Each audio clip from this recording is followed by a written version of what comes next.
Are you talking about the state overall? Or, The state overall, yeah. Not COVID, just when they messed up the incentives. Yeah, I mean, there's going to be small stuff up here, but it won't be like it was because they don't have the incentives, and everybody else had better incentives, so they pulled it away. Well, they brought the incentives back, but Screen Gems is doing some stuff in Wilmington. Yeah, but it's not going to be like it was because Atlanta took all the business. And it's a very similar region, so I don't know how to say this politely, but a lot of people think, if you build bridges and build fences, but you screw one goat, you're the goat screwer. Yeah. And a lot of people sort of have that feeling about North Carolina, like, well, it could come back, but it's not reliable. You screwed a goat. Yeah. But, well, what happened with the HB2 and the incentives and all that kind of stuff is it just left a bad taste in a lot of people's mouths. Yeah. Because like when the HB2 stuff went down, Lionsgate pulled out in a day.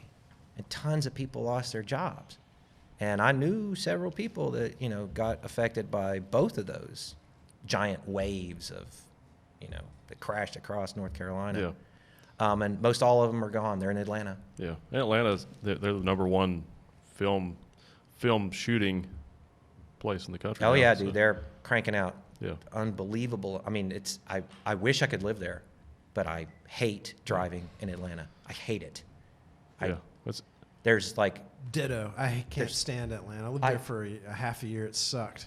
I mean, all these rad people are there, but I can't bring myself. Like Reich, Justin Reich moved down there. He didn't tell me. Yeah. Tony's down there, but like Reich, I was like, "You're not gonna move to Atlanta, are you, dude?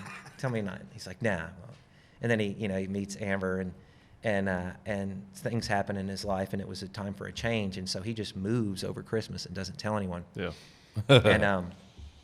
And can I cuss? Yeah, yeah. Can I lightly cuss? Okay. Yeah. And so I'm talking to him on the phone, and he's lining up music videos because I'm his gaffer or sometimes his DP on his music videos, and he's like, "Yeah, I'm setting a bunch of stuff up in Atlanta." I was like, "You son of a bitch! You moved to Atlanta, didn't you?" He goes, "Yeah, I didn't want to tell you." I was like, because I mean, basically, like all the people that I do that sort of stuff with, they're mostly gone except for Brett. And so like Brett and I are the only two left up here from our posse, and like Jesse and those guys, but they're like a different posse. Is that Brett Mullen or? Yeah, Brett Mullen. Yeah, but like like Mr. Buterin or Jesse or whatever, they have their little pocket and we have our little pocket, and sometimes we intersect or trade cards or gear or what have you, or go be on their sets or whatever. But yeah, I'm bummed.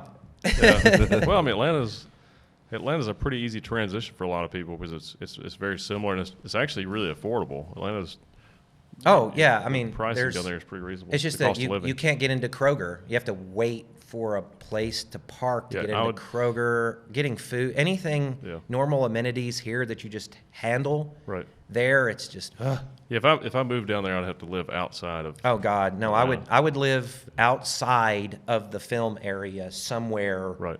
That I'd never have to go into the city. Yeah. It's so overpopulated and everyone's so tense. Yeah. And people drive like all crazy hell, and it's a crazy city to drive in for sure. I'm a country mouse, man. Like crazy. Great, this is the best example. So just got back from there, and I was working with Reich, and he works with Zach Wild and Black Label Society, and we were down there and we were shooting 3 of their videos for their box set release, and an infomercial for the box set release, which is probably the funnest part of it, but. These guys are old rockers. They've seen everything. Super cool. There's a lot of stereotypes of what rockers are. They're just kind, gentle people that look like Vikings. But we're down there, and Reich's like, "Listen, I need a driver. I know that you've done some driving, and you're the oldest guy. I'm always the oldest guy. You'd be the driver." I'm like, "You're asking me to drive in Atlanta," but I love Justin.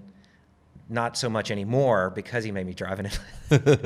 But no, I love the man. But I did the driving, and I mean, I was just tense the entire time because you've got precious cargo. Yeah.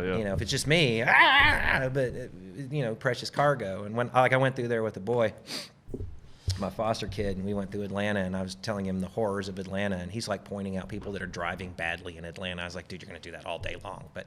He entertained us as we drove through Atlanta. I can't think of. I mean, when we were doing Mack Truck, we were rigging like black arms on speed rail on the back of a Suburban with a semi behind us, in traffic, and that was hectic. I'd Yeah. rather do that than just drive in Atlanta. We'll talk about some other city.